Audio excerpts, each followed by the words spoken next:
So now we've talked about costs in the short run. Let's also look at costs in the long run. Now, again, the difference between short run and long run is that in the long run, nothing is fixed. Right? No inputs are fixed. And so in the long run, there are no fixed costs. And so the firm can adjust their plant size, their capital size, to whatever they see best. So keeping in mind that the main goal of a firm is to maximize its profits. So they can do only so much on the revenue side. They can bring, they want to maximize their, well, not maximize, but they want to find a level of output that's going to produce the best profits for a cost structure.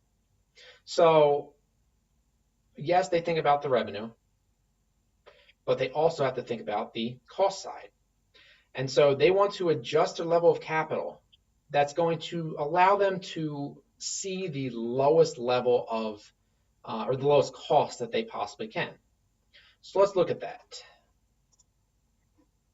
And let me bring my drawing tool here.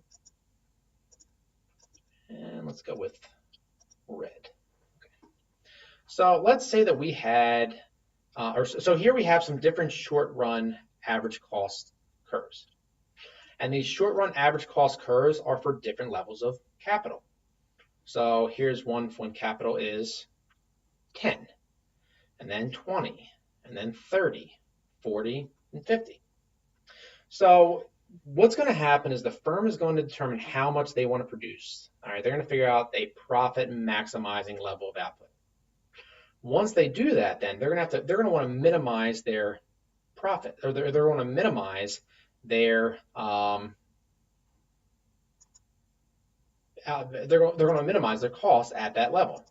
So let's say let's say this is the level of output that they want to do. Okay, and whatever, let's just say that's 100 units.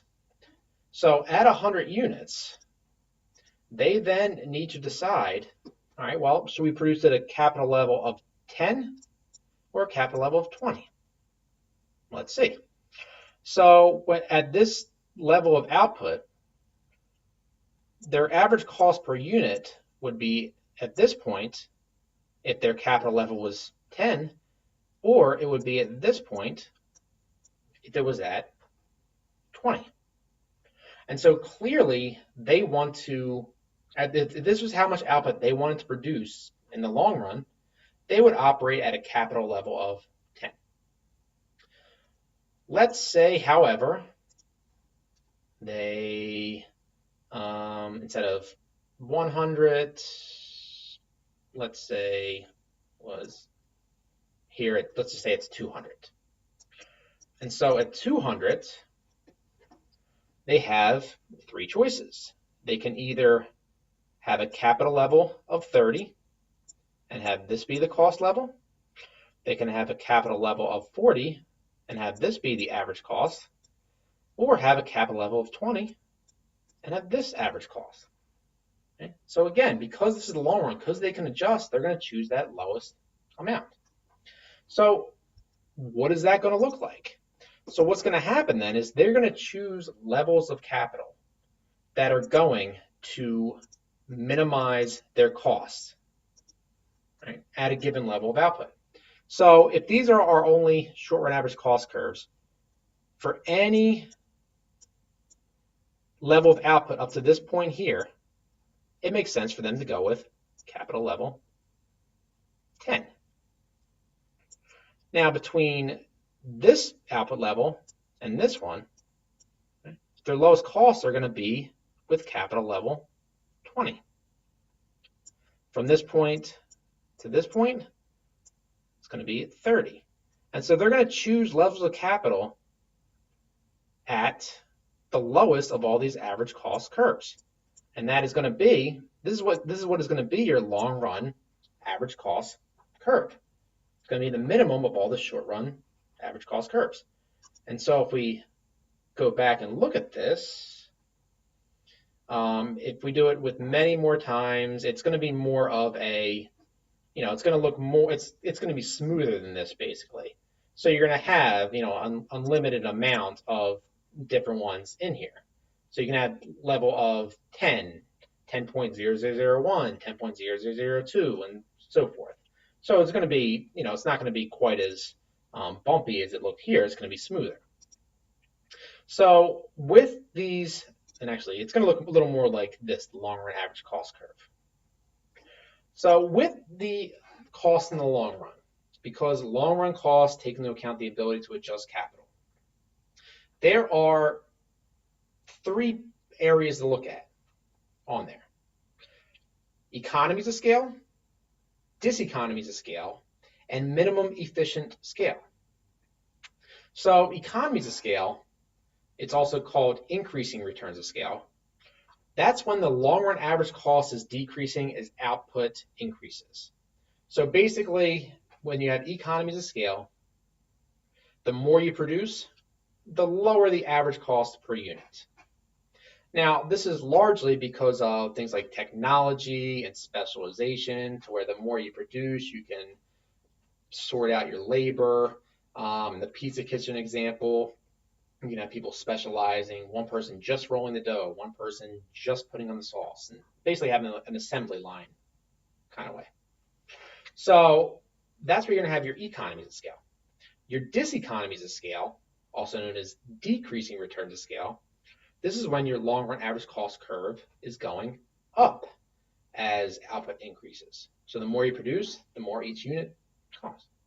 Now, when we talked about the increasing marginal cost and all that, we said a lot of it was because there was just a certain level of capital, right? Or sorry, there was a fixed level of capital that they were bound by. Right? Now, something that comes out in the long run, it's also inefficiencies with larger output levels.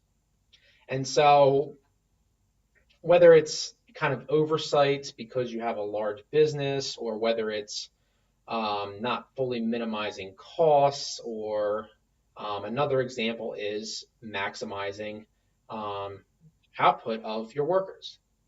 So for example, let's say you work in a accounting firm that has a boss and two accountants working under him or her. So what's going to happen? If you slack off, it's going to be pretty clear. If, however, you work for Deloitte & Touche, one of the major accounting firms, right? And there are thousands and thousands of accountants there. Right? When there's thousands and thousands of accountants, you can't keep an eye on each one. And what tends to be the case with people is they will tend to be a little more slacking off if there's not complete oversight, right? Taking mental breaks. So basically, the more oversight there is, the higher the productivity of people tends to be. And this typically ends being one of the major criticisms of working from home. Now, there are benefits and costs of that, but that's one of the downsides of that. So anyway, so that's the diseconomies of scale. Now, the minimum efficient scale, that is going to be where the long run average cost is at its lowest point. It's the level of output that has the lowest average cost per unit. So let's see what that looks like. So if we look at a long run average cost curve, which again is the minimum of all these short run average cost curves, Q star, that's going to be our minimum efficient scale point. All right, it's the level of output where our costs are the lowest. And so what ends up happening is, as we approach this point and our average costs are going down, up to here we have our economies of scale. As we keep moving output, our average cost long run is getting higher, and we have diseconomies of scale. Okay, so in this range we have diseconomies of scale. In this range we have economies of scale.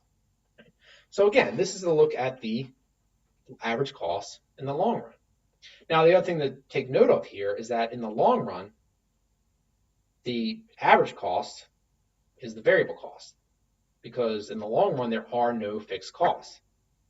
And so because of that, you're only looking at just that one cost curve there. So again, that's a look at the average cost in the long run.